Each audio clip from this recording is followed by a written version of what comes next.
The ice planet Kythera held secrets beneath its frozen surface that most species avoided discovering. Commander Jake Morrison had learned this the hard way when his reconnaissance ship crashed 3 days ago during what should have been a routine survey mission. The crystalline formations that jutted from the planet's surface like frozen lightning had torn through his vessel's hull, leaving him stranded with nothing but his military training and a rapidly depleting emergency kit. Morrison pressed his gloved hand against the makeshift shelter he'd built from salvaged hull plating and ice blocks. The wind outside howled with the fury of a banshee, carrying temperatures that would freeze exposed skin in seconds. At 42 years old, the grizzled veteran had survived tours on 7 different hostile worlds, but Kythera was testing every survival skill he'd ever learned. His breath formed crystalline clouds as he checked his remaining supplies. 2 protein bars, half a canteen of water that he kept close to his body to prevent freezing, and a plasma cutter with maybe 6 hours of charge left. The emergency beacon had died on the first day, its circuits fried by the electromagnetic interference that saturated this region of the planet. Morrison had been a Marine for 23 years before transitioning to deep space reconnaissance. He'd seen combat against the Zephyrian Empire during the Border Wars, survived the siege of Outpost Meridian, and lived through more firefights than he cared to count. But those enemies had been flesh and blood, things he could understand and fight against. This planet was different. It was ancient, alien, and utterly indifferent to his survival. As he settled back against the curved hull plate that formed the rear wall of his shelter, Morrison's mind wandered to the strange readings his ship had detected before the crash. Energy signatures unlike anything in the databases, emanating from deep beneath the ice. The science team back on the exploration vessel Endeavour would be fascinated by the data, assuming he ever made it back to deliver it. The sound that interrupted his thoughts was unlike anything he'd heard before. It started as a low rumble that seemed to come from everywhere at once, vibrating through the ice beneath him and making his teeth ache. Morrison grabbed his sidearm, a military-grade pulse rifle that had never failed him, and moved to the narrow opening he'd left in his shelter's wall. What he saw defied everything he thought he knew about this dead world. In the distance, perhaps half a kilometer away, massive shapes were moving beneath the ice. The frozen surface bulged and cracked as something enormous passed underneath, leaving trails of disturbed snow and fractured crystal formations. Morrison had encountered dozens of alien species during his military career, but most followed predictable patterns of behavior and biology. These movements suggested something far more complex and potentially dangerous. His hand tightened on his weapon as he watched the ice above the creatures begin to glow with a soft, pulsing light. The temperature in his shelter began to rise noticeably. Morrison checked his crude thermometer, fashioned from materials in his emergency kit, and watched the mercury climb from -40 to -20 degrees in the span of minutes. Whatever was down, there was generating significant heat, enough to affect the environment even through layers of ice. As the largest of the underground shapes approached his position, Morrison made a decision that would have seemed suicidal to anyone else. Instead of fleeing or hiding deeper in his shelter, he grabbed his plasma cutter and began cutting a hole in the ice floor of his makeshift refuge.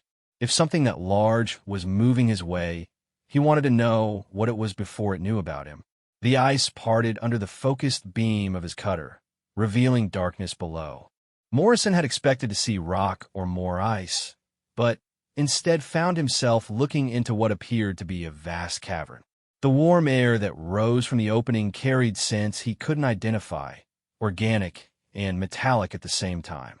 More importantly, the darkness below was lit by that same soft, pulsing glow he'd seen from above.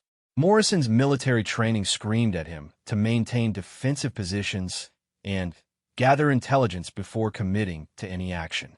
But his survival instincts, honed by decades of experience in hostile environments, told him that staying on the surface meant certain death. His supplies wouldn't last another 2 days, and no rescue mission would be able to locate him through the electromagnetic interference. He secured his gear, checked his weapons charge, and rappelled into the cavern using cable salvage from his crashed ship. The cavern was vast beyond anything Morrison had imagined. His small emergency light barely penetrated the darkness, but what he could see suggested a natural formation that had been modified by intelligent design. The walls showed tool marks, though the tools that made them were unlike anything in human experience. Crystalline formations grew in patterns too regular to be natural, forming what looked almost like architectural elements. The warmth was more pronounced here, rising from somewhere deeper in the cavern system. Morrison's breath no longer formed clouds, and he was able to remove his outer gloves for the first time since the crash.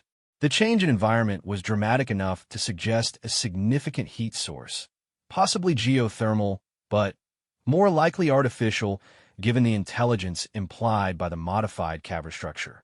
As Morrison moved deeper into the cave system, following passages that seemed to lead toward the source of warmth and light, he began to notice more evidence of intelligent modification.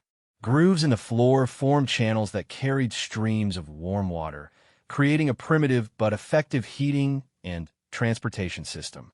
Alcoves carved into the walls held crystalline formations that pulsed with bioluminescent light, providing illumination throughout the network of passages. The deeper he went, the more sophisticated the modifications became. Chambers opened off the main passages, each one carefully carved and shaped for purposes Morrison couldn't immediately identify. Some contained what looked like equipment, though was unlike any technology he'd encountered. Others held pools of water that steamed gently, suggesting they were being heated from below. Morrison paused when he reached a junction where 5 passages converged, forming a chamber large enough to hold his crashed ship. The walls here were covered with markings that were clearly some form of writing or symbolic communication. The symbols were carved deep into the rock and filled with the same luminescent material that provided light throughout the cavern system. His translation protocols, built into his military neural implants, attempted to process the symbols, but found no matches in any known database. Whatever had created this place was either completely unknown to human science or had been deliberately kept secret from the exploration databases. The sound of movement in one of the passages made Morrison freeze and raise his weapon. The acoustic properties of the cavern system made it difficult to determine direction or distance, but something large was approaching. The footsteps, if they could be called that, had a rhythm and weight that suggested a creature much larger than any human. Morrison found cover behind a large crystalline formation and waited. His military training had taught him patience, the ability to remain motionless for hours if necessary, while gathering intelligence about enemy movements. But as the footsteps grew closer, accompanied by other sounds he couldn't identify, Morrison began to question whether his weapons would be effective against whatever was approaching. The first alien to enter the chamber was unlike anything in Morrison's experience or the databases of known species. It stood nearly 3 meters tall, with a body structure that suggested both reptilian and avian characteristics. Its height appeared to be scaled, but with a metallic sheen that reflected the bioluminescent light. Most striking were the wing-like appendages that folded against its back, suggesting it might be capable of flight despite its considerable size. But what captured Morrison's attention most immediately was the intelligence in the creature's large, multifaceted eyes. This wasn't some mindless beast or simple alien animal. The way it moved, the way it scanned the chamber, the careful attention it paid to the symbolic markings on the walls, all suggested a high level of cognitive development. The alien was followed by 4 others of similar size and structure, though Morrison noted individual differences in coloring and the configuration of their wing appendages. They moved in a coordinated fashion that suggested military or hunting organization, each one taking a specific position in the chamber and maintaining awareness of the other's locations. Morrison remained frozen behind his crystalline cover, knowing that any movement would likely give away his position. His pulse rifle was charged and ready, but he had no idea whether human weapons would be effective against these aliens or what their own capabilities might be. Starting a firefight in an enclosed space against unknown opponents was rarely a good tactical decision. The aliens began to communicate with each other using a combination of sounds and gestures that Morrison's translation implants attempted to process. The sounds ranged from low, rumbling tones to high-pitched trills, while their gestures involved complex movements of their clawed hands and wing appendages. After several minutes, Morrison's implants began to identify patterns, though no direct translation was possible. What became clear was that the aliens were discussing him. One of them approached the area where Morrison had entered the chamber, examining the ropes he'd used to rappel from his shelter above. Another moved to the passage Morrison had used to reach this chamber, clearly following his trail through the cavern system. Morrison realized that his position was about to be discovered, and made a decision that would determine whether his next few minutes would be his last. Instead of waiting to be found and possibly triggering a violent confrontation, he slowly stood up from behind the crystalline formation, keeping his weapon lowered but ready. The aliens froze when they saw him, their large eyes fixed on his position. For several long seconds, neither side moved. Morrison could feel his heart pounding as he waited to see how they would react to his presence. These creatures were clearly the builders of this underground complex, and he was an uninvited intruder in their domain. The largest of the aliens, distinguished by darker scales and more prominent wing structure, stepped forward and made a sound that Morrison's implants registered as a form of greeting or challenge. Morrison decided to treat it as the former, slowly raising his free hand in what he hoped was a universal peaceful gesture while keeping his weapon pointed at the ground. The alien tilted its head, studying Morrison with what appeared to be curiosity rather than immediate hostility. It spoke again, this time in a series of tones that seemed more questioning than challenging.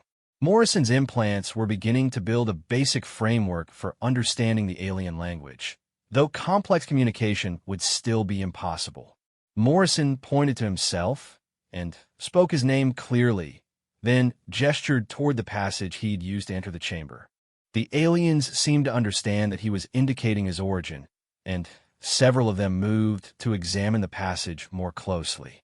When they returned, their body language suggested they had concluded he had come from the surface. The lead alien approached to within arm's reach, moving slowly and keeping its own appendages visible. Morrison noted that while the creatures appeared to have natural weapons in the form of claws and what looked like sharp projections on their wing appendages, none of them carried artificial weapons or tools. Either they relied entirely on natural abilities, or they had weapons that weren't immediately visible. The alien extended one clawed hand toward Morrison, palm up in what seemed to be a universal gesture of peaceful intent. Morrison slowly reached out and touched the creature's palm with his own gloved hand. The alien's hide was warm and had a texture unlike anything Morrison had encountered, smooth, but with an underlying structure that suggested incredible strength. What happened next surprised Morrison more than anything else he'd experienced since arriving on this planet. The alien began to glow, not with the same bioluminescent light that illuminated the caverns, but with an internal radiance that seemed to emanate from its entire body. The light pulsed in rhythm with what Morrison assumed was the creature's heartbeat, creating patterns of illumination that were both beautiful and alien. More surprisingly, Morrison began to feel warm for the first time since his ship had crashed. The heat seemed to radiate from the alien's touch, spreading up his arm and throughout his body.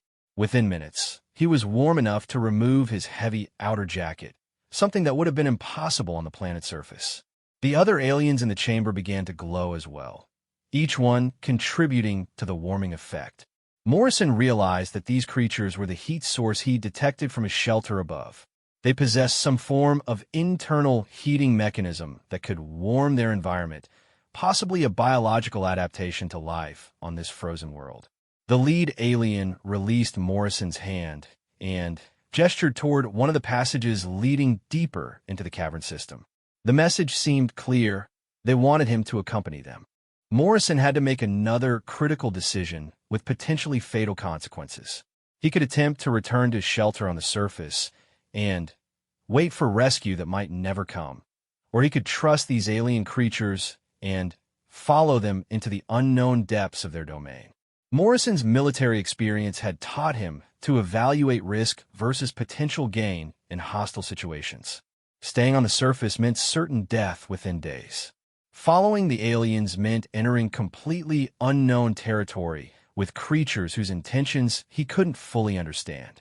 But they had shown no immediate hostility, had actually provided warmth that was keeping him alive, and represented his only chance of finding shelter and possibly a way to signal for rescue. He nodded to the lead alien and gestured toward the passage it had indicated. The creature made what Morrison's implants interpreted as an expression of approval or satisfaction, then turned and began walking deeper into the cavern system. Morrison followed, surrounded by the other aliens in what he hoped was a protective formation rather than a capture escort. As they moved through passages that grew increasingly sophisticated and well-constructed, Morrison began to understand that he had stumbled upon something far more significant than a simple alien species. The architecture around him suggested a civilization with advanced engineering capabilities and a deep understanding of their environment.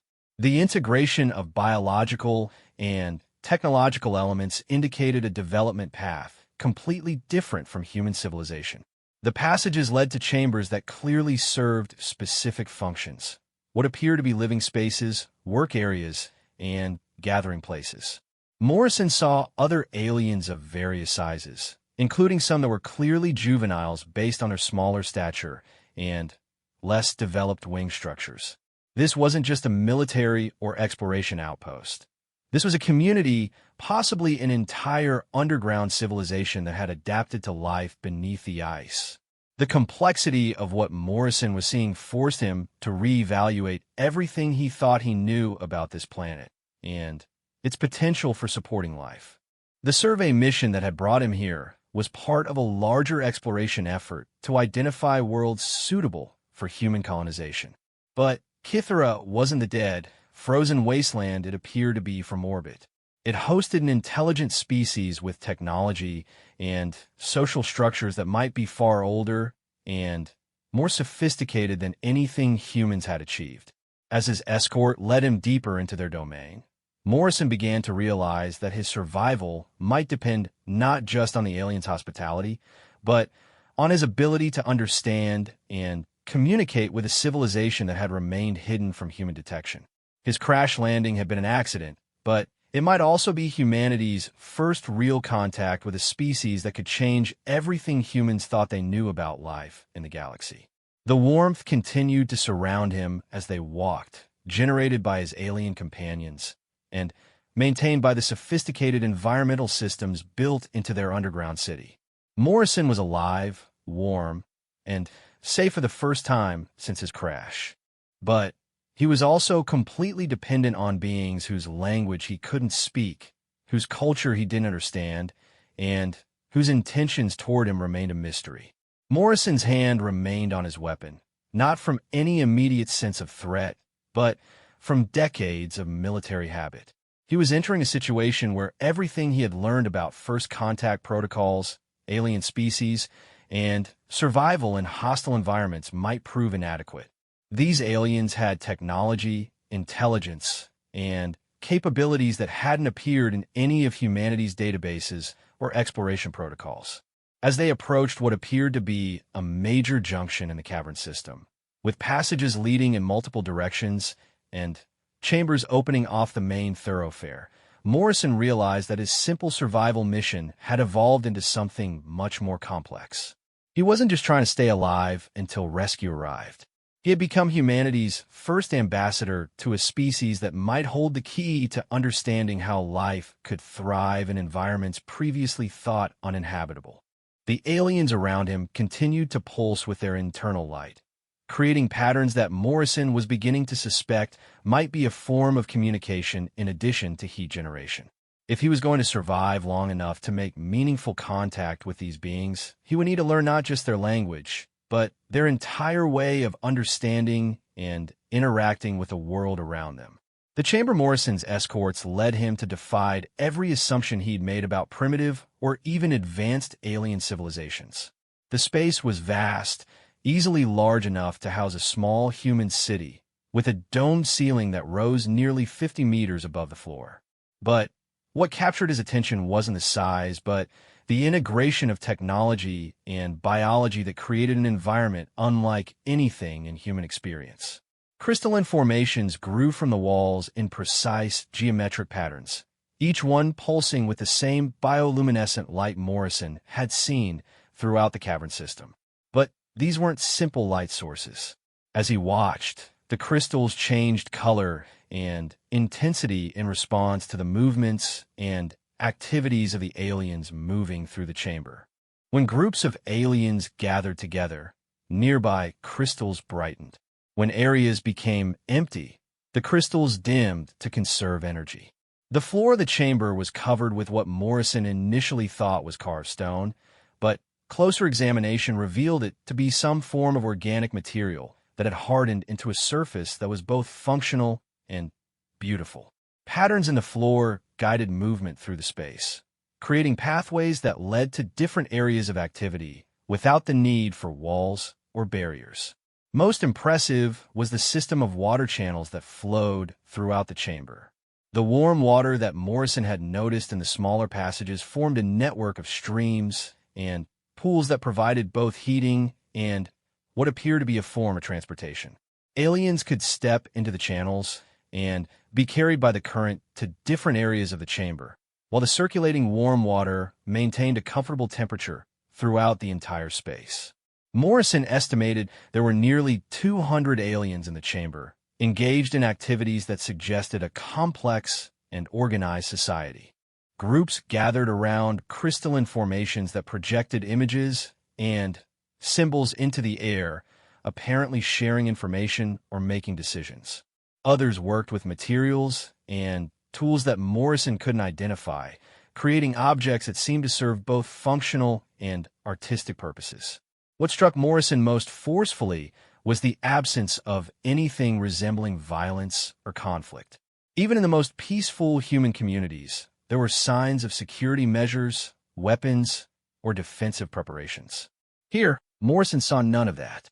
The aliens moved through their space with a confidence and ease that suggested they had no fear of internal threats or external dangers. His escort led him to an area near the center of the chamber where a group of older aliens waited. These individuals were distinguished not just by their larger size, but by the complexity of the light patterns that pulsed through their bodies.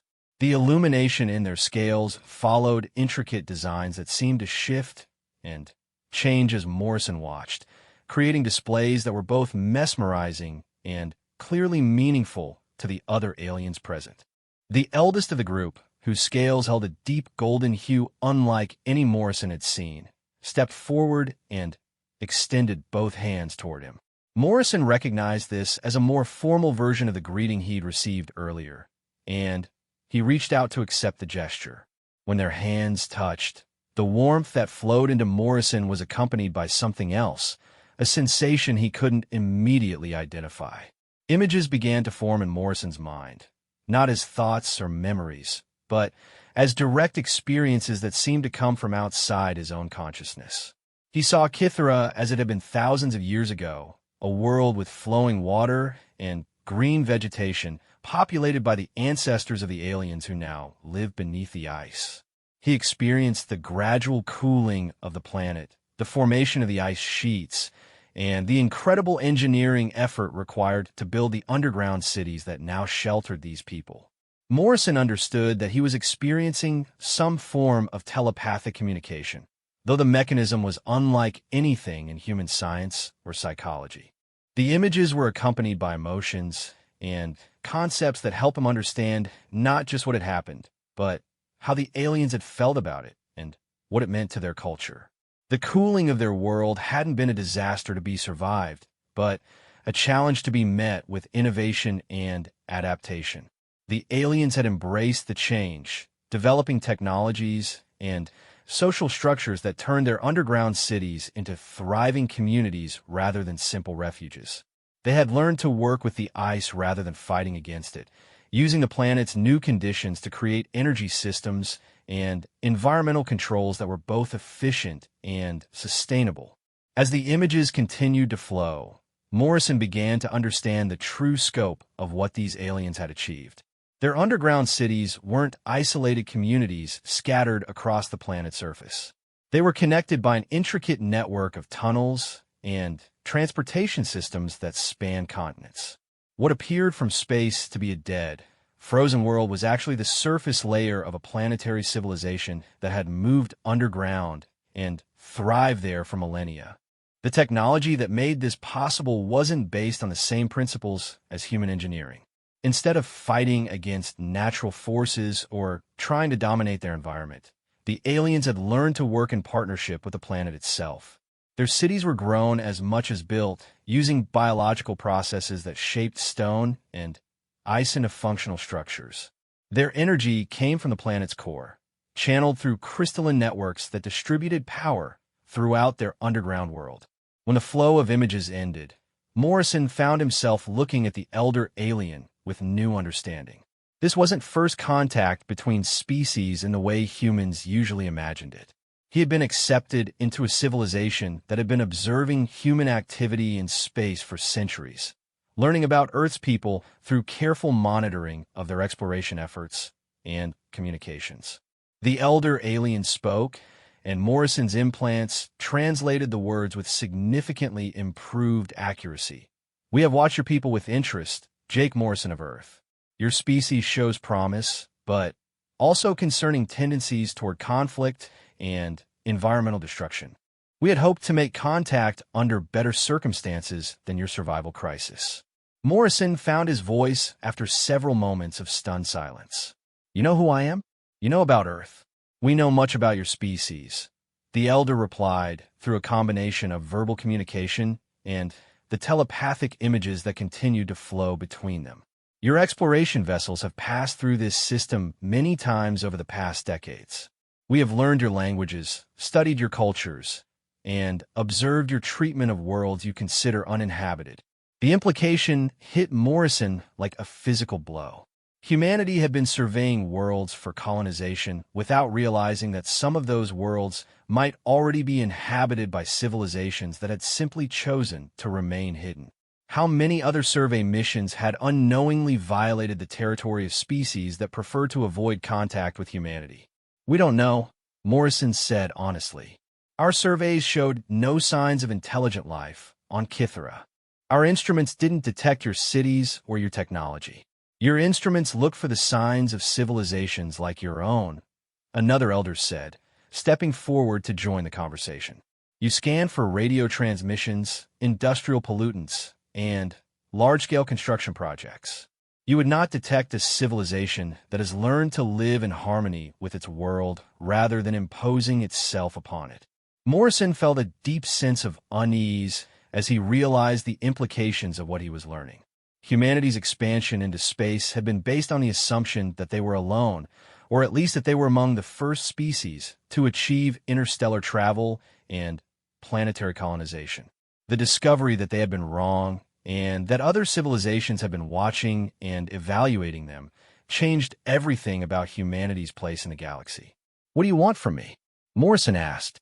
"I'm just a reconnaissance pilot who crashed on your world by accident." "Accident, perhaps," the elder replied. "But your presence here may represent an opportunity for both our species. We have been debating for many decades whether to reveal ourselves to your people. Some among us believe that humanity needs guidance to avoid the mistakes that have destroyed other young civilizations. Others argue that your species must learn wisdom on its own, as we did." The elder gestured toward the chamber around them, where aliens continued their activities while clearly paying attention to the conversation taking place. "Your survival skills, your adaptability in crisis situations, and your immediate acceptance of our assistance suggest that individual humans may be ready for contact, even if your governments and institutions are not." Morrison understood that he was being evaluated not just as a potential ally or threat, but as a representative of his entire species. Everything he said, and it would influence how these aliens viewed humanity's readiness for contact with galactic civilization. The weight of that responsibility was almost overwhelming. "I can't speak for all humans," Morrison said carefully. "I can only speak for myself. But I can tell you that most humans are curious about other intelligent species and would welcome peaceful contact. The problem is that our governments and military organizations might see any advanced alien civilization as a potential threat. We are aware of your species' tendency toward militaristic responses," the elder replied. "This is one of our primary concerns about making formal contact. We have no desire to become involved in conflicts or to see our technology used for destructive purposes."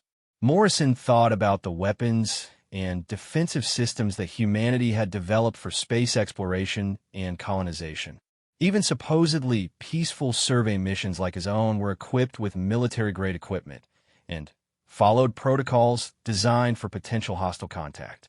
From the perspective of a truly peaceful civilization, humanity must appear aggressive and dangerous. "What would it take," Morrison asked, "for your people to consider formal contact with humanity? What would we need to prove or demonstrate?" The elder exchanged glances with the others before responding. "That is a question we have been debating for many years. Some believe your species must achieve internal peace before they can be trusted with knowledge of galactic civilization. Others argue that contact itself might help guide humanity toward more peaceful development. There is another factor," a third elder interjected. "The ice that covers our world is not permanent. Our planet is beginning to warm again as part of natural cycles we have observed over many millennia. Within the next few centuries, the surface will become habitable again. When that happens, our cities will no longer be hidden from your instruments." Morrison realized that this revelation added urgency to the question of human-alien contact. Whether or not humanity was ready, they were going to discover this civilization eventually. The only question was whether that discovery would happen through planned contact or through accidental encounters like his own crash. "You could prepare us," Morrison suggested. "Start with small groups, individuals who could help bridge the gap between our species. Build understanding gradually rather than revealing everything at once. This is similar to proposals that have been made by others among our people," the elder acknowledged. "The challenge is identifying humans who could serve in such a role and ensuring that the knowledge would be used responsibly." Morrison felt an opportunity opening, one that could benefit both species if he could find the right words. "I've spent my career in military service, but I've also seen what happens when different groups try to resolve their differences through violence instead of communication. I know the difference between necessary defense and pointless aggression. If you're looking for someone to help establish communication between our species, I volunteer." The elders spoke among themselves in rapid, complex exchanges that Morrison's implants couldn't translate. But the telepathic images that accompanied their conversation gave him a sense of the debate taking place. Some of the elders were intrigued by his offer, while others remained skeptical about trusting any human with knowledge that could be used against them. After several minutes of discussion, the eldest turned back to Morrison. "Your offer is generous, but it raises many questions. If you were to serve as a bridge between our species, you would need to understand much more about our civilization and our capabilities. You would also need to demonstrate that you could keep that knowledge secure until the time is right for broader contact." "Understand," Morrison replied. "I also understand that trusting me would be a risk for your people. All I can offer is my word that I would use any knowledge you shared responsibly and in the interests of peaceful contact between our species." "Your word may be sufficient," the elder said. "But first, you must understand the full scope of what you are offering to become involved in. The decision to reveal ourselves to humanity is not just about contact between two species. It is about introducing your people to a galactic community that has existed for thousands of years." The implications of that statement hit Morrison like another thunderbolt. These aliens weren't just an isolated species living on one frozen world. They were part of a larger galactic civilization that humanity had never detected. The scope of what he was learning expanded exponentially, from first contact with one species to potential contact with an entire interstellar community. How many species are we talking about?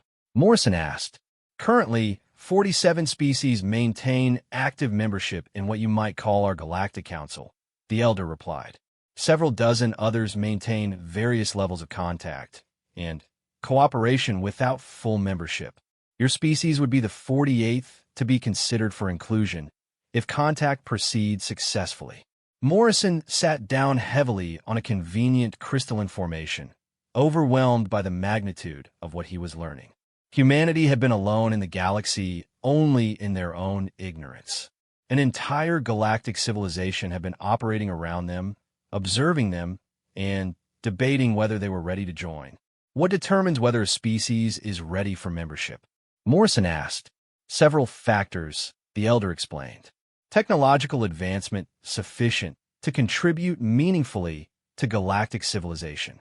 Social development that demonstrates the ability to resolve conflicts peacefully. Environmental responsibility that shows respect for planetary ecosystems. And wisdom in the use of knowledge and technology to benefit all members of the species rather than just the powerful few. Morrison thought about humanity's track record in each of those areas and felt a mixture of pride and concern. Humans had achieved impressive technological advancement and had made progress in social development, but their environmental record was mixed at best, and the distribution of technology and resources remained highly unequal across different human populations. What do you think humanity stands in those areas? Morrison asked. That is precisely what we have been debating, the elder replied. Your technological advancement is undeniable. Your social development shows promise, but remains inconsistent. Your environmental responsibility is improving, but still problematic. And your wisdom in the use of knowledge is the area of greatest concern. Morrison nodded, recognizing the accuracy of that assessment. What would it take to improve humanity's standing in those areas? Time, mostly, the elder replied. Most species require several centuries of development between achieving interstellar travel and being ready for galactic contact. The challenge is ensuring that development continues in positive directions rather than leading to self-destruction or aggressive expansion that threatens other species. Morrison understood that he was being offered a role in guiding that development, serving as a liaison between the galactic community and humanity during the critical period when his species would either mature into a responsible member of galactic civilization or fail the test and remain isolated. If I were to take on this role, Morrison said, what exactly would be expected of me? Initially, learning, the elder replied. You would need to understand our civilization, our technology, and our social structures well enough to serve as an effective translator of concepts between our species. You would also need to learn about the other species in the galactic community and the history of how successful contact has been achieved in the past. After that, the role would evolve based on circumstances and opportunities. You might serve as an unofficial observer, reporting on humanity's development and providing guidance when possible. You might become a formal ambassador when the time is right for open contact. Or you might help identify and prepare other humans who could serve in similar roles. Morrison realized that accepting this responsibility would mean fundamentally altering his life and his relationship with his own species. He would become someone who knew truths that couldn't be shared, at least not yet. He would have to watch humanity make mistakes and face challenges while knowing that help was available but couldn't be offered openly. At the same time, the opportunity to serve as humanity's first representative to galactic civilization was beyond anything Morrison had ever imagined. The chance to help guide his species toward a positive future and eventual membership in the galactic community was worth almost any personal sacrifice. I accept, Morrison said. Whatever is required, whatever the risks. I want to help make this work for both our species. The elder nodded slowly, and Morrison sensed approval not just from him, but from the other aliens present in the chamber. Then, your education begins now. But first, we must address the practical matter of your crashed ship and your official status. Your people will be searching for you, and your disappearance must not create suspicion that could complicate future contact efforts. The solution the aliens proposed for Morrison's rescue was elegant in its simplicity and terrifying in its implications. They would repair his ship using their own technology, but in a way that would leave no trace of alien involvement. More importantly, they would modify his emergency beacon to appear as though it had been working continuously since the crash, creating a false record of distress signals that would explain why rescue teams could locate him. Morrison stood in a workshop chamber that defied every assumption he'd ever held about technology and manufacturing. The aliens worked with materials in ways that seemed to blend engineering and biology, shaping metal and crystalline substances through processes that looked more like growth than construction. His crashed reconnaissance ship, or rather the salvageable portions of it, had been brought here through methods Morrison couldn't even begin to understand. "Your technology is impressive," Morrison told Kethvar, the alien engineer who was overseeing the repair process. The name had come through their telepathic communication link, along with concepts that roughly translated to one who shapes reality through understanding. "Technology is not the proper word," Kethvar replied, his mental voice accompanied by images that helped clarify the meaning. "What you call technology implies tools separate from a user. What we practice is integration, where the boundary between self and environment becomes flexible." Morrison watched as Kethvar placed his hands on a section of damaged hull plating and focused his attention on the molecular structure of the metal. Over the course of several minutes, the tears in the hull began to close, the metal flowing like liquid while maintaining its essential properties. When Kethvar lifted his hands, the hull was intact and showed no signs of ever having been damaged. "How is that possible?" Morrison asked. "All matter exists in relationship," Kethvar explained. "Your species sees objects as separate, distinct things that can only be changed through external force. We learned long ago that everything is connected at levels your science has not yet discovered. We work with those connections to guide change from within." The implications were staggering. If these aliens could manipulate matter at the molecular level through some form of consciousness interface, their capabilities far exceeded anything humanity had achieved or even imagined. They could reshape worlds, create materials with impossible properties, and solve engineering challenges that would stymie human scientists for centuries. Could humans learn these techniques? Morrison asked. "Eventually," Kethvar replied. "But it requires understanding consciousness in ways your species has not yet achieved. Your people see consciousness as something that exists inside individual brains. You have not discovered that consciousness is a fundamental property of the universe itself, present at every level from individual particles to planetary systems." Morrison filed that information away for later consideration. If humanity ever gained access to this knowledge, it would revolutionize everything from manufacturing to medicine to space travel. But he was beginning to understand why the aliens were cautious about sharing their capabilities with species that might not be ready to use them responsibly. As work continued on his ship, Morrison was introduced to other aspects of alien civilization that challenged his understanding of social organization and individual identity. The aliens who worked on the repair project didn't operate as separate individuals following orders or competing for resources. Instead, they functioned as a collective intelligence that somehow maintained individual personalities while sharing knowledge and capabilities seamlessly. "We are both one and many," explained Velthara, an alien whose role Morrison couldn't quite categorize. She seemed to serve functions that human society would assign to teacher, counselor, and administrator all at once. Each of us maintains our individual perspective and experiences, but we share the deeper currents of thought and feeling that connect all conscious beings. Morrison experienced this connection firsthand when he joined a group working session focused on understanding human culture and psychology. Instead of explaining human behavior through words or images, Morrison found himself opening his memories and experiences to the group consciousness. They experienced his military training, his survival challenges, and his emotional reactions to discovering their civilization as if they were living through those events themselves. In return, Morrison gained access to alien experiences and perspectives that gave him insight into their motivations and concerns about humanity.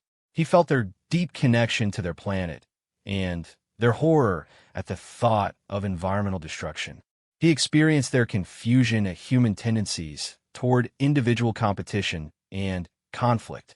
Most importantly, he understood their genuine desire to help guide younger species toward wisdom and sustainability.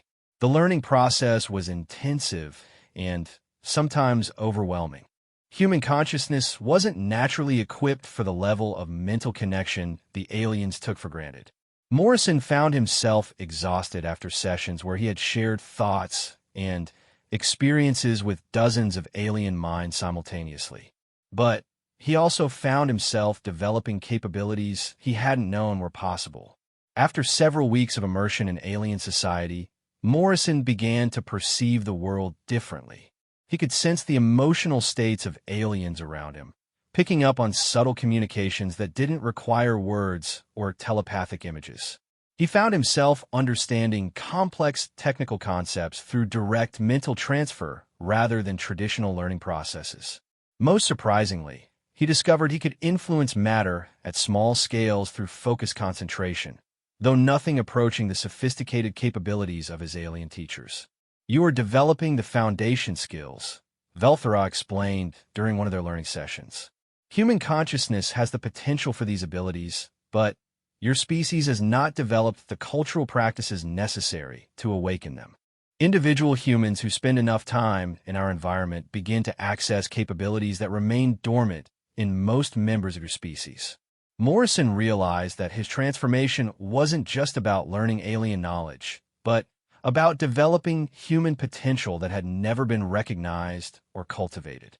If other humans could develop similar capabilities, it would represent an evolutionary leap that could change the fundamental nature of human civilization.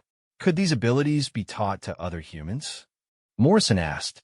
With careful guidance and appropriate preparation, Velthera replied. But the process requires fundamental changes in how humans understand themselves and their relationship to the universe. Those changes cannot be forced or rushed without risking psychological damage or social disruption. Morrison understood that he was being prepared not just as a liaison between species, but as a teacher who could help guide human development in directions that would make galactic contact possible.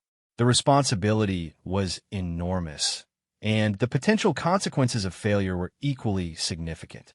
During his time with the aliens, Morrison also learned about the broader galactic community and the challenges facing interstellar civilization. The galaxy was not a peaceful utopia where all species lived in harmony. There were conflicts, disagreements, and species that had chosen isolation or aggression rather than cooperation. The Galactic Council worked constantly to maintain balance and prevent conflicts that could threaten entire star systems. We have learned through hard experience that forced contact rarely produces positive outcomes, explained Elder Zethkara during one of Morrison's briefings about galactic history.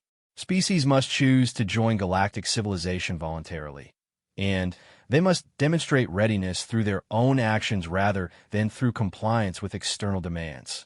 Morrison learned about species that had been contacted too early and had either destroyed themselves or become dependent on more advanced civilizations in ways that stunted their development. He also learned about species that had been contacted too late after they had already developed aggressive tendencies or destructive technologies that made them dangerous to their neighbors. The timing of contact is critical, Zethkara explained. Too early, and the species never develops the independence and wisdom necessary for meaningful contribution to galactic civilization. Too late, and they may have become too set in destructive patterns to change. The aliens believed that humanity was approaching a critical decision point. Their technological capabilities were advancing rapidly, and They would soon have the power to either transform their civilization in positive ways or to cause damage on a galactic scale. The choices humanity made in the next few decades would determine whether they became eligible for galactic contact or would need to be contained and isolated for the safety of other species. Your species shows great promise, Zethkora told Morrison. But you also show troubling tendencies toward conflict and environmental destruction. The outcome is not predetermined, which is why contact through individuals like yourself may be necessary to help guide development in positive directions. Morrison's ship repairs were completed after 3 weeks, but his education continued for several months. The aliens used a form of temporal manipulation that Morrison didn't fully understand to create the necessary time for his learning without causing problems with his eventual rescue. From the perspective of his human colleagues, he would have been missing for exactly the right amount of time to match his fabricated distress signal records. As his formal education progressed, Morrison began to understand the specific role he was being prepared to fill. He would return to human space as a reconnaissance pilot who had survived a crash through exceptional skill and determination. His official reports would mention nothing about alien contact, focusing instead on the challenges of survival in extreme environments and the potential for hidden resources on apparently barren worlds. But Morrison would also become an unofficial observer and guide, watching for opportunities to influence human development in positive directions. He would identify other humans who might be ready for contact and gradually prepare them for eventual revelation. Most importantly, he would serve as an early warning system if humanity began developing in directions that posed threats to galactic civilization. The role will require great patience, Veltheral warned him. You will know truths that you cannot share, and you will watch your species struggle with problems that could be easily solved with alien assistance. You will need to provide guidance without revealing its source, and help without creating dependence. Morrison understood that he was accepting a lifetime of secrecy and responsibility that would set him apart from the rest of humanity. He would always be serving 2 masters, his loyalty to his own species and his obligation to the galactic community. The potential for conflict between those loyalties was significant, and Morrison would need to develop the wisdom to navigate those conflicts successfully. The aliens also provided Morrison with tools that would help him in his future role. His neural implants were modified with alien technology that would give him enhanced communication capabilities and access to alien knowledge databases. He was given devices that could establish secure communication with alien observers stationed throughout human space. Most importantly, he was given biological modifications that would slow his aging and enhance his physical and mental capabilities without creating obvious changes that would raise suspicion. These enhancements will allow you to serve in this role for many decades, Kethvar explained. They will also provide protection against threats you may encounter and capabilities that will help you guide other humans toward readiness for contact. As Morrison's time with the aliens drew to a close, he found himself changed in ways that went far beyond the knowledge and capabilities he had gained. His perspective on humanity, on consciousness, and on the nature of reality itself had been fundamentally altered. He saw his own species with new eyes, recognizing both their incredible potential and their dangerous limitations. You carry great responsibility, Elder Zethkora told him during their final conversation. The future relationship between humanity and galactic civilization may depend on your success in preparing your species for contact. But remember that you are not alone in this task. We will be watching and providing subtle assistance when possible. Morrison's ship was returned to its crash site with all evidence of alien involvement carefully removed. His emergency beacon was activated with fabricated signal records that would make his rescue appear routine and expected. From a human perspective, Commander Jake Morrison would be a survivor who had beaten impossible odds through skill, determination, and exceptional luck. But Morrison would carry with him the knowledge that humanity's future in the galaxy depended on choices they hadn't yet learned they needed to make. His survival on Kythera had been just the beginning of a much larger adventure, one that would determine whether humans would eventually take their place among the stars as members of galactic civilization or remain isolated on their single world, forever ignorant of the larger community that surrounded them. As Morrison prepared to activate his beacon and wait for rescue, he looked up through the ice at the alien lights still pulsing beneath the surface. Soon, human rescue teams would arrive and take him back to their world of limited perspective and dangerous ambitions. But he would return carrying the seeds of transformation that could eventually change everything about humanity's relationship with the universe. The responsibility was overwhelming, but Morrison had accepted it willingly. He was no longer just a reconnaissance pilot who had survived a crash. He was humanity's first unofficial ambassador to galactic civilization, and the success or failure of eventual contact might rest on the choices he would make in the years to come. The rescue came exactly as the aliens had predicted, 3 days after Morrison activated his modified emergency beacon. The search and rescue team from the exploration vessel Endeavour found him in his makeshift shelter, apparently weak from exposure, but alive and coherent. His story of surviving through careful resource management and exceptional environmental awareness satisfied their questions, and his ship's flight recorder had been subtly modified to support the official version of events. Morrison played his role perfectly, displaying the right combination of relief, exhaustion, and professional pride that would be expected from a veteran pilot who had survived impossible odds. The medical team found him dehydrated and suffering from minor frostbite, but in remarkably good condition considering his ordeal. Within hours, he was aboard the Endeavour and heading back toward human space. During the journey home, Morrison began the most difficult phase of his new mission, learning to live with secrets that could change the course of human civilization.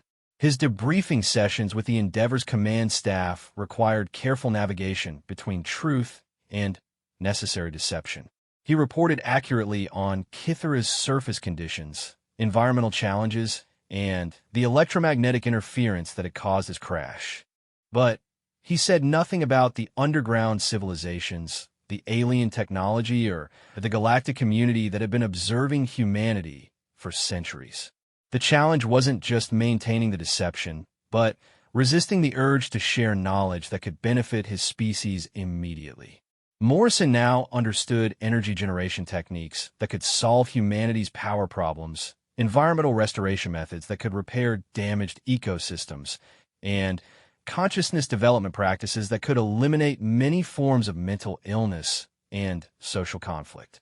But sharing any of that knowledge prematurely could trigger exactly the kind of chaotic response that the aliens feared.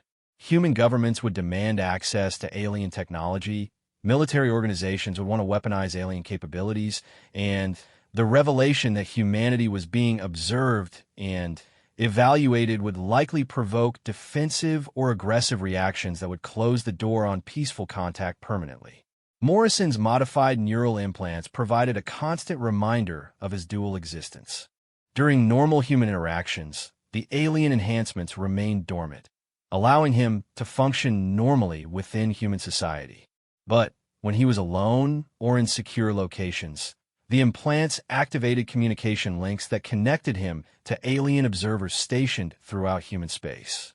His first formal report to the galactic community came 2 weeks after his rescue, transmitted through quantum communication channels that human technology couldn't detect or intercept. Morrison described his observations of human behavior during the rescue and debriefing process, noting both positive and concerning aspects of how humans responded to stress and uncertainty. The rescue team showed admirable dedication to preserving human life, even at significant personal risk, Morrison reported. Their willingness to search for survivors in dangerous conditions suggests strong social bonds and commitment to collective welfare. However, their immediate focus on resource extraction opportunities for Kythera indicates that economic considerations remain primary in human exploration efforts. The response came from Velthara, now serving as Morrison's primary contact with the galactic community. Your observations align with our own monitoring of human space activities. The balance between positive and concerning behaviors remains consistent across human populations. Continue observing and report any significant changes in human attitudes or capabilities. Morrison's role became more complex when he was assigned to the Strategic Planning Division of the Human Exploration Authority, a position that gave him access to classified information about humanity's expansion plans and military preparations. His survival record and reconnaissance expertise made him a valued advisor for missions to challenging environments, but his real value to the galactic community was the intelligence he could provide about human intentions and capabilities. Through his work, Morrison learned that humanity's expansion into space was accelerating rapidly. New colonies were being established at an unprecedented rate. Terraforming projects were transforming entire worlds to suit human needs, and military installations were being constructed to protect human territory from potential threats. From a human perspective, this expansion represented progress and security. From a galactic perspective, it looked increasingly like aggressive territorial acquisition that could threaten other species. Morrison faced his first major ethical challenge when he learned about Project Genesis, a classified terraforming initiative that would transform 12 worlds in the outer spiral region. The project involved atmospheric manipulation, planetary engineering, and ecosystem replacement on a massive scale. The target worlds were officially classified as uninhabited, but Morrison's alien contacts confirmed that several hosted indigenous species that humans couldn't detect with their current technology. The Genesis Project will eliminate 6 species and damage the evolutionary development of 12 others, Velthera informed him during a secure communication session. This level of environmental destruction crosses the threshold from acceptable exploration to aggressive expansion that threatens galactic stability. Morrison realized that he had been placed in exactly the kind of situation the aliens had warned him about. He possessed information that could prevent significant harm, but using that information would require revealing knowledge he wasn't supposed to have. If he tried to stop the Genesis Project through official channels, he would need to explain how he knew about the indigenous species. If he remained silent, he would become complicit in the destruction of alien civilizations. After days of internal struggle, Morrison found a solution that satisfied both his conscience and his obligation to maintain secrecy. He began a careful campaign to raise questions about the Genesis Project's environmental impact assessments, using his position and reputation to suggest additional surveys and more thorough analysis of the target worlds. I've reviewed the preliminary reports on the Genesis target worlds, Morrison told Director Sarah Chun during a strategic planning meeting. The atmospheric anomalies on several of these planets suggest more complex ecosystem interactions than our models predict. I recommend extended survey missions to ensure we understand the full implications of our terraforming efforts. Morrison's suggestions were taken seriously because of his reputation and expertise. Additional survey missions were authorized, and the enhanced instruments Morrison recommended would be capable of detecting the indigenous species that standard human sensors missed. The Genesis Project timeline was extended by 18 months to accommodate the additional research, giving the alien species time to relocate or adapt to the coming changes. It was a compromise solution that prevented immediate disaster while maintaining Morrison's cover, but it also demonstrated the complexity of his position. He could influence human decisions indirectly, but he couldn't prevent all harmful actions without revealing his alien connections. Morrison began to understand that his role would require accepting some failures in order to preserve the possibility of greater success in the future. As Morrison spent more time in his liaison role, he began identifying other humans who might be suitable for contact with galactic civilization.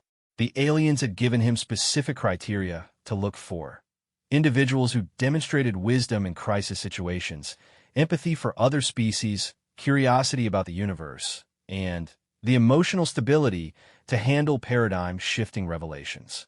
Dr. Elena Vasquez, a xenobiologist working on first contact protocols, caught Morrison's attention during a conference on interstellar exploration policy.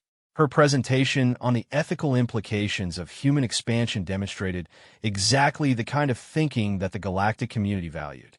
More importantly, her personal history showed a pattern of making difficult ethical choices even when they conflicted with career advancement or social pressure. Morrison began a careful process of getting to know Dr. Vasquez, participating in research projects and policy discussions that allowed him to observe her reasoning processes and reactions to challenging situations. After months of evaluation, he concluded that she would be an excellent candidate for contact, but he also realized that approaching her would require extremely careful preparation. The process of preparing a human for first contact involved gradually exposing them to concepts and possibilities that would make the eventual revelation less shocking. Morrison began incorporating subtle references to advanced alien civilizations in his conversations with Dr. Vasquez, discussing theoretical frameworks for interspecies communication and the possible existence of species with capabilities beyond current human understanding. Have you ever wondered why we haven't encountered other intelligent species yet? Morrison asked during one of their discussions about exploration protocols. The galaxy is enormous, and the probability of life should favor multiple civilizations. Either we're incredibly lucky to be alone, or we're missing something fundamental about how advanced civilizations operate. Dr. Vasquez's response was encouraging. I've thought about that extensively. My conclusion is that any civilization advanced enough for interstellar travel would probably have capabilities that would make them invisible to our current detection methods. They might observe us without revealing themselves, at least until they determine whether we're ready for contact. Morrison realized that Dr. Vasquez was already thinking along the right lines, making her an ideal candidate for the next phase of human preparation. But he also understood that rushing the process could be disastrous. The aliens had emphasized that premature contact could cause psychological damage or social disruption that would make productive relationships impossible. Morrison's work was complicated by his growing awareness of tensions within the galactic community itself. Not all species agreed about the wisdom of attempting contact with humanity, and some were beginning to advocate for more direct intervention to prevent human expansion from threatening galactic stability. The Zephyrian delegation has formally requested authorization to establish monitoring stations in human space, Velthera informed Morrison during one of their regular communication sessions. They argue that human expansion is proceeding too rapidly and that more active intervention is necessary to protect indigenous species and maintain galactic peace.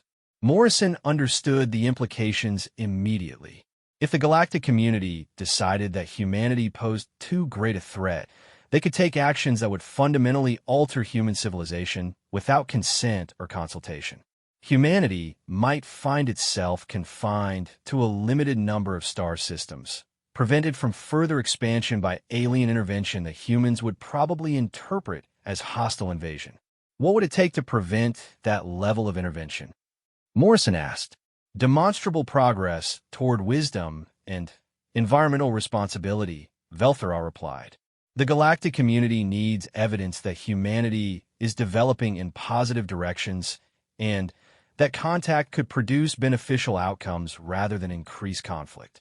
Morrison realized that his mission had become more urgent and important than he had initially understood. He wasn't just preparing humanity for eventual contact. He was racing to demonstrate human potential before other species decided that humanity was too dangerous to be allowed continued independence. The pressure intensified when Morrison learned about the Centauri incident, a classified military engagement that had resulted in the destruction of an automated probe of unknown origin in the Alpha Centauri system. Human military forces had interpreted the probe as a potential threat and had destroyed it before attempting communication or analysis. From the galactic community's perspective, the incident demonstrated exactly the kind of aggressive response they feared from humanity. The probe was a meridian exploration device conducting routine stellar cartography, Velthera explained. The meridians are one of our most peaceful species, and they're now arguing that humanity represents a clear threat to galactic security. The incident has significantly complicated efforts to maintain support for the contact program. Morrison found himself in the position of defending his entire species to an alien community that was increasingly skeptical about human motivations and capabilities. His reports became more detailed and urgent as he tried to document examples of human wisdom, compassion, and peaceful cooperation that could counterbalance the negative incidents that were shaping galactic perceptions. But Morrison also began to understand that individual examples of human virtue wouldn't be sufficient. The galactic community needed evidence of systematic changes in human culture and institutions that would make peaceful coexistence possible. They needed to see humans developing the kind of environmental consciousness, social cooperation, and peaceful conflict resolution that characterize mature galactic civilizations.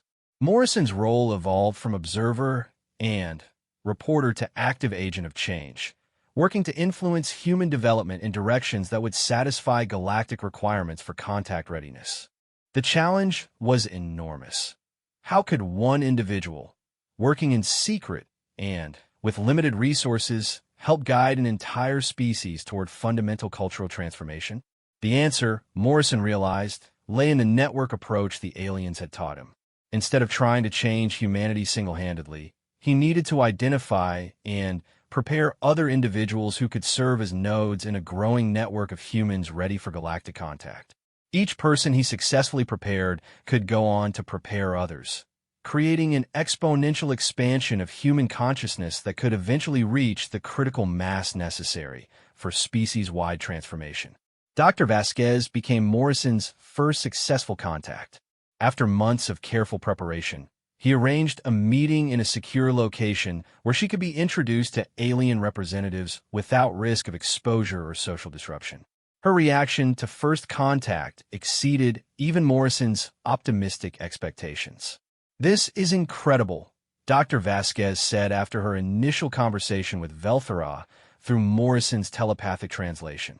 "Everything about their approach to consciousness and environmental integration aligns with the theoretical frameworks I've been developing for sustainable civilization. They're not just advanced. They represent the kind of development path humanity needs to follow." Dr. Vasquez became Morrison's first recruit in the growing network of humans prepared for galactic contact. Within 6 months, she had identified 3 other scientists whose work and personal character made them suitable candidates. The network began to grow, slowly and carefully, but with increasing momentum as each new member contributed their own insights and capabilities to the effort. As the network expanded, Morrison began to see the possibility of success in his seemingly impossible mission. Humans were proving capable of the kind of consciousness development that the galactic community valued, and they were demonstrating wisdom in their approach to the responsibilities that came with advanced knowledge. The question was whether the network could grow fast enough and influence human development sufficiently to satisfy galactic requirements before other species lost patience with humanity's violent and destructive tendencies. 5 years after his crash on Kythera, Morrison stood before the Galactic Council on a space station that officially didn't exist in any human database. The crystalline architecture around him was beautiful beyond description, incorporating elements from dozens of different species into a harmonious whole that represented the achievements of interstellar cooperation. But Morrison's attention was focused entirely on the decision that would determine humanity's future among the stars. The council chamber contained representatives from 47 different species, each one adapted to different environmental conditions, but united by their commitment to peaceful coexistence and mutual development. Morrison had spent months preparing for this moment, working with his growing network of human contacts to compile evidence that humanity was ready to join galactic civilization. The presentation Morrison gave was unlike any diplomatic address in human history. Instead of words and formal arguments, he shared direct experiences through the consciousness-linking technology that the galactic community used for deep communication. The alien representatives experienced human emotions, motivations, and aspirations as if they were living them personally, gaining insight into humanity that no traditional diplomatic exchange could provide. Morrison shared the courage and dedication of the rescue team that had risked their lives to find him on Kythera. He showed them Dr. Vasquez's passionate commitment to ethical exploration and environmental protection. They experienced the growing network of humans who had embraced galactic values and were working to transform their civilization from within. But Morrison also shared the darker aspects of human nature that made many species skeptical about contact. They experienced the fear and aggression that had led to the destruction of the Meridian probe, the environmental destruction caused by uncontrolled terraforming, and the persistence of conflict and inequality that plague human societies.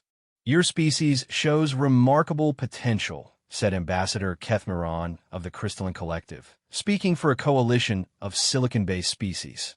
But you also demonstrate troubling tendencies that have led to the destruction of other young civilizations. The question before this council is whether humanity can transcend those limitations with our guidance, or whether contact would simply accelerate your development along destructive paths. The debate that followed was intense and wide-ranging, conducted through the rapid exchange of complex telepathic concepts that Morrison struggled to follow despite his alien-enhanced capabilities. Some species argued that humanity's rapid technological advancement and aggressive expansion made them too dangerous for contact. Others pointed to the network of prepared humans as evidence that the species was capable of positive development. The turning point came when Elder Zethkora of Kythera presented the results of long-term observation studies that had been conducted throughout human space. The data showed measurable changes in human behavior patterns, environmental policies, and social development that correlated directly with the influence of Morrison's network and similar contact preparation efforts. The humans are not static, Zethkora argued. Their capacity for growth and adaptation is exceptional among young species. The individuals we have contacted are already demonstrating the kind of consciousness development that takes most species centuries to achieve. With proper guidance, humanity could become one of our most valuable allies in the ongoing work of galactic civilization. The counterargument came from the Zephyrian representative, whose species have been engaged in territorial conflicts with human expansion efforts. The evidence shows potential, but it also shows danger. Human military capabilities are advancing as rapidly as their consciousness. If contact fails to produce the desired transformation, we could face a species with advanced technology and primitive motivations. The risk to galactic security is too great to justify the experiment. Morrison realized that his species' fate hung in the balance of arguments he could influence only marginally. But as the debate continued, he began to understand that the decision wasn't really about whether humanity deserved contact, but about whether the galactic community was willing to accept the risks and responsibilities that would come with guiding a volatile young species toward maturity. The breakthrough came from an unexpected source. Dr. Vasquez, who had been granted permission to address the council as Morrison's primary human colleague, shared her own perspective on the contact program and its effects on human development.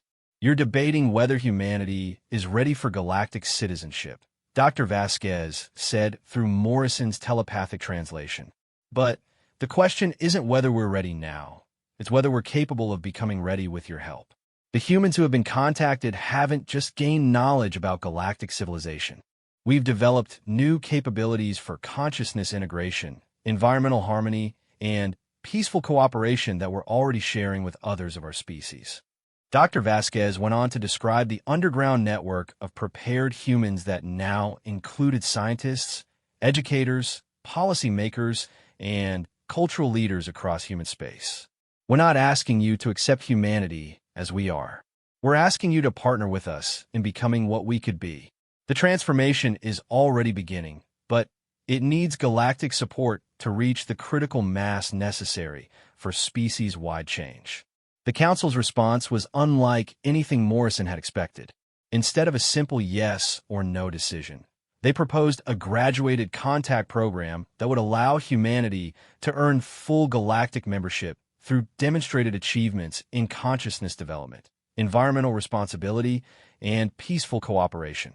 The contact program will proceed in stages, announced Supreme Coordinator Velshannon, whose species have been managing interstellar diplomacy for over 2 millennia.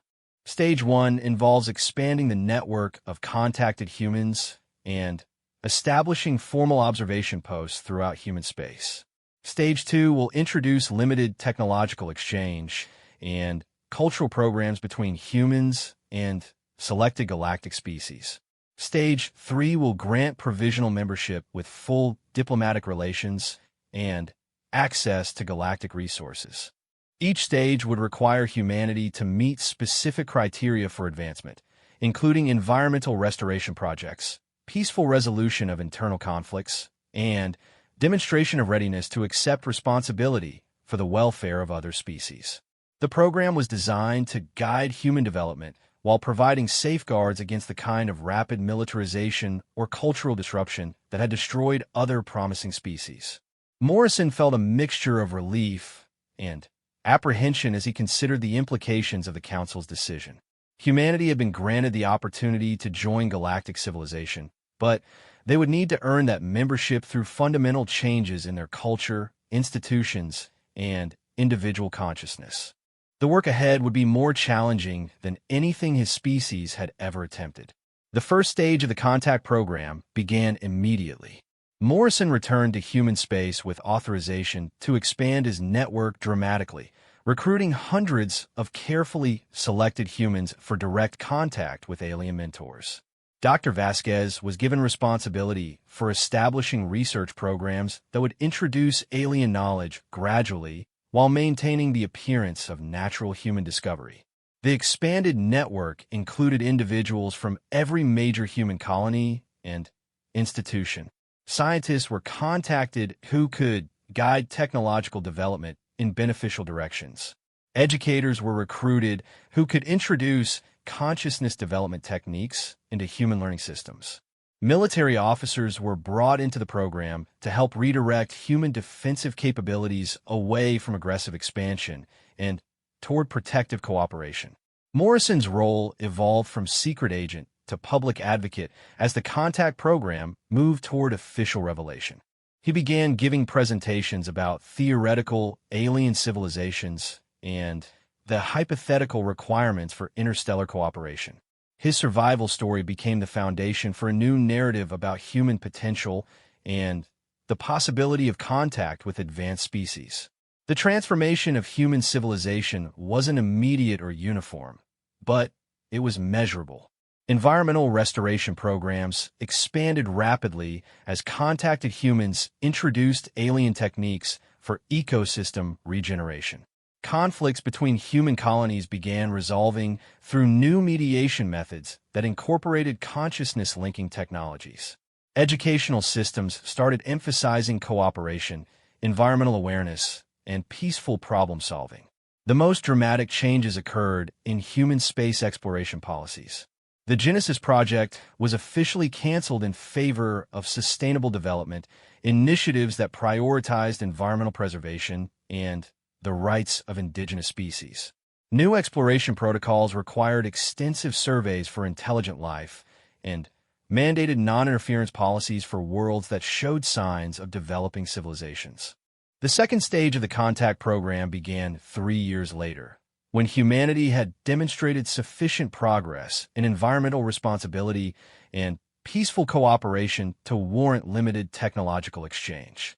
The first official alien embassy was established on Luna, disguised as an international research facility studying theoretical physics and consciousness development. Morrison was present when Ambassador Velthera became the first alien to make official contact with human government representatives. The meeting was carefully staged to appear as the culmination of human technological advancement rather than the result of ongoing alien guidance. But it marked the beginning of humanity's formal relationship with galactic civilization. "This is Ambassador Velthera of the Kithrin Collective," Morrison announced to the assembled human diplomats and scientists.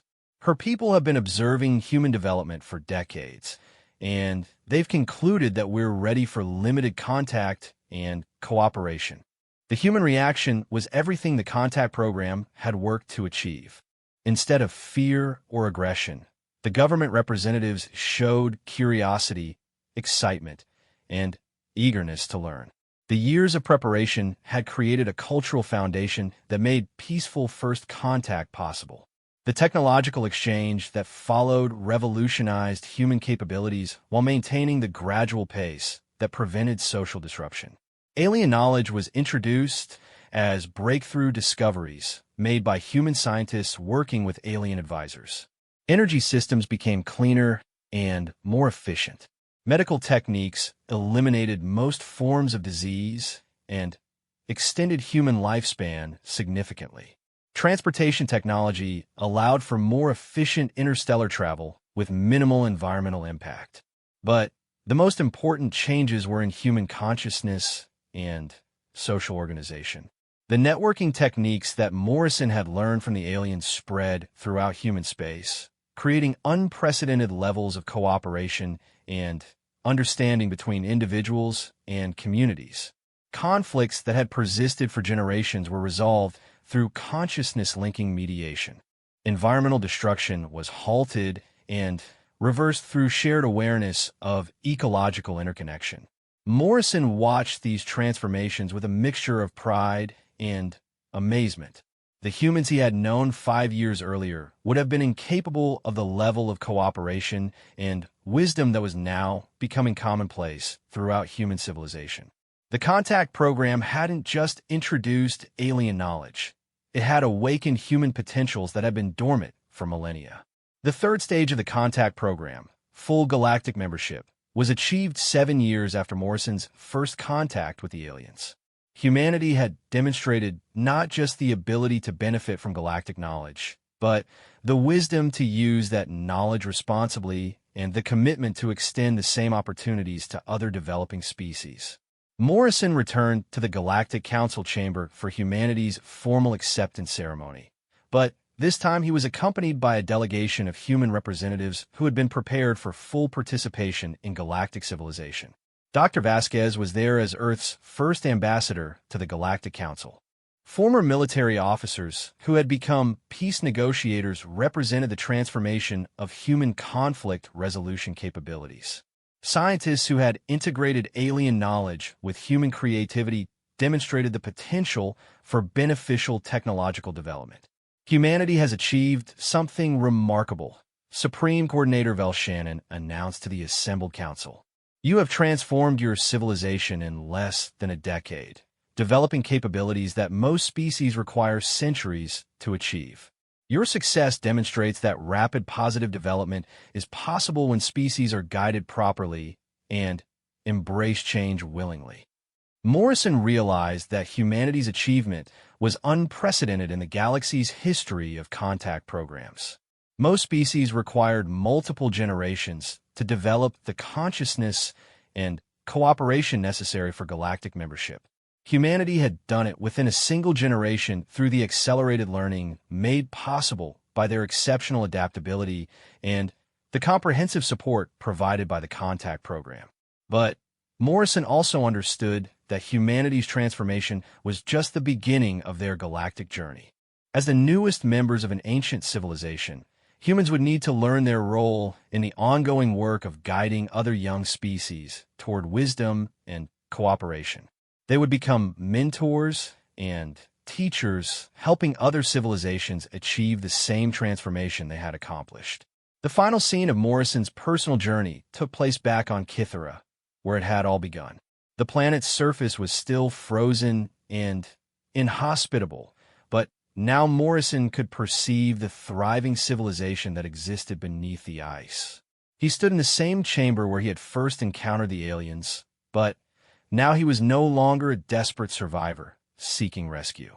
He was a galactic citizen returning home.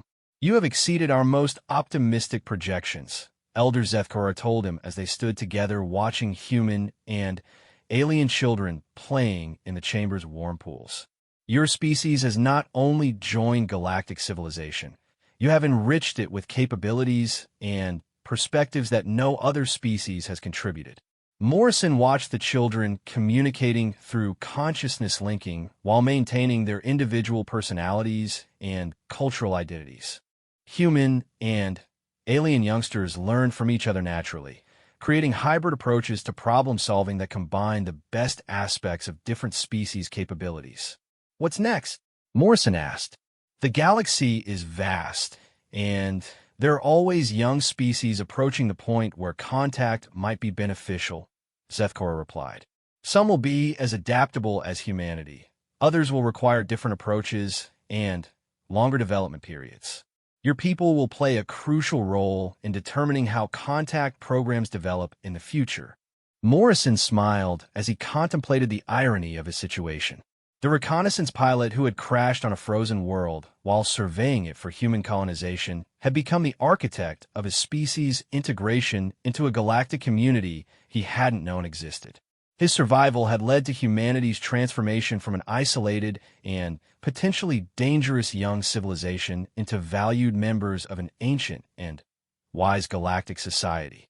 But perhaps most remarkably, the truth that had left everyone speechless wasn't just that aliens existed and had been watching humanity for centuries.